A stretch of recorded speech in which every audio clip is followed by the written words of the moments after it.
how to update your email in Lyft. So in order to do that, simply go ahead and open the Lyft app on your mobile device. But make sure you've installed the Lyft app and it is up to its latest version, or else it might not work. So after you open the Lyft app on your mobile device, you see three options on the bottom of your screen. Simply tap on the bottom right corner called You. After you've tapped on you see many options on your screen. Simply go ahead and type on Settings. And here you'll see all the information that you filled out while getting started with this app. So remove all the email ID, then type in your new email and tap on the tick icon on the top right corner of your screen.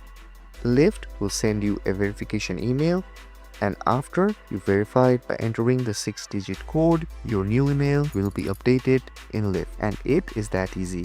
Now you guys know how to update your email in Lyft. If this video was helpful, don't forget to like, share and subscribe, and hit that notification bell so you don't miss any of our videos. Thank you so much for watching, and I'll see you guys next time.